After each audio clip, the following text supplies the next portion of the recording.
In less than 24 hours, the Trump administration was grappling with two big challenges in the foreign policy space.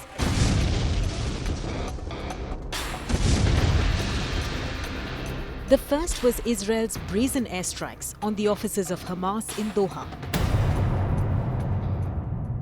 And the second was Russia's drone incursion deep into Polish airspace. Both these incidents are major affronts to the American president's authority. After all, Donald Trump had repeatedly claimed that he would deal with both the Gaza and Ukraine conflicts swiftly and decisively. In each case, he has had to deal with leaders who he sees as natural allies. But both Russian President Vladimir Putin and Israeli Prime Minister Benjamin Netanyahu have thrown a massive spanner in the wheels of the White House's peacemaking efforts. The Doha strike came just 2 days after the Trump administration delivered its latest proposals to end the war in Gaza. On his Truth Social page, Trump warned Hamas that this was a last chance. He said, "I have warned Hamas about the consequences of not accepting. This is my last warning, there will not be another one." So Hamas's senior leadership had gathered in the Qatari capital to consider their response. But Israel didn't wait to hear it. The attack didn't just blow up the latest US proposals, it may have wrecked the entire delicate architecture of Gaza diplomacy, on which the Trump administration was relying heavily on. The US has one of its most important air bases in Qatar, which has led many to conclude that it's inconceivable that Washington didn't see the Israeli jets approaching. But according to the White House, news of the Israeli raid came too late to offer Qatar any meaningful warning.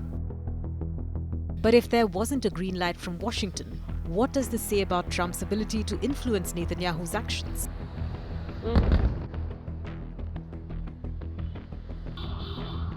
For the last 2 years, Israel has been flexing its military muscles across the Middle East, able to attack at will countries as far-flung as Yemen and Iran. In both those cases, the US was also involved and shared the objectives, halting Houthi attacks on Israel and shipping in the Red Sea, and thwarting Iran's nuclear ambitions. But an attack on Qatar, which is a key US regional ally, is a whole different thing. What was the message of the Qatari Prime Minister on Friday? Look, we're with them. You know, they've been a great ally. A lot of people don't understand that about Qatar, but Qatar's been a great ally. They also lead a very difficult life because they're right in the middle of everything.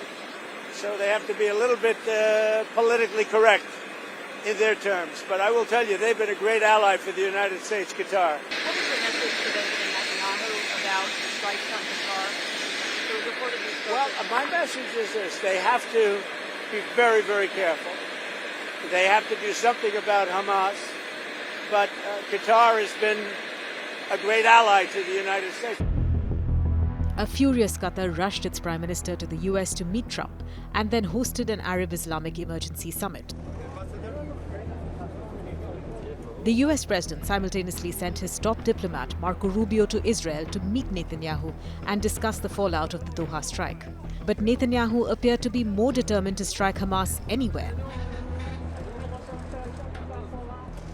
Your presence here in Israel today is a clear message that America stands with Israel. You stand with us in the face of terror, in the face of the incredible, I would almost say, Middle Ages lies that are directed against us, the rising anti-Semitism in the world, and really the weak governments that are putting pressures on us because they collapse under the pressure of Islamist minorities and incredible vilification. In August 2025, Trump welcomed Putin to a historic summit in Alaska, rolling out the red carpet for the Russian president. He followed it up with a meeting with Ukraine's President Zelensky and several European leaders. But far from progress towards a deal, the weeks ever since have only brought in more escalation. From intensifying Russian drone and missile strikes on Ukraine to, for the first time, a flagrant incursion into NATO airspace. It's not the first time that Russian projectiles have landed in Poland, but previous episodes were close to the border and seemingly accidental.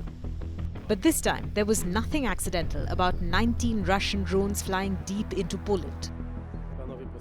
Polish Prime Minister Donald Tusk told Parliament that this was the closest we have been to an open conflict since World War II.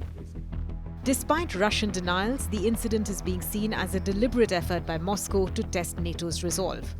And since the United States remains the alliance's most powerful member, that means that Putin is testing Trump's resolve as well.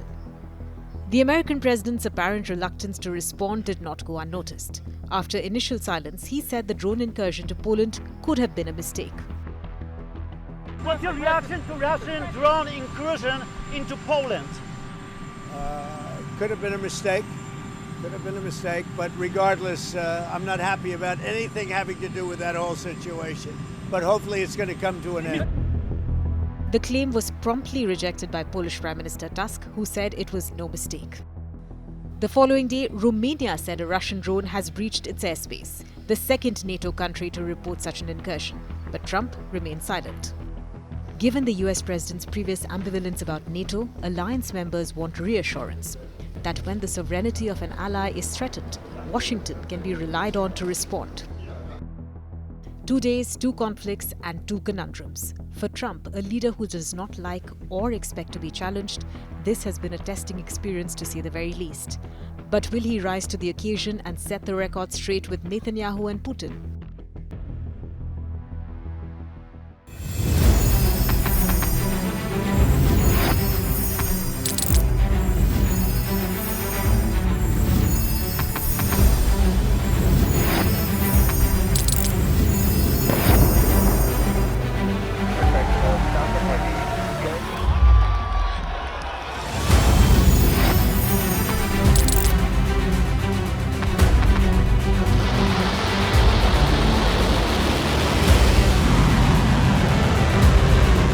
Been fighting so long and so hard that they don't know what the they're doing.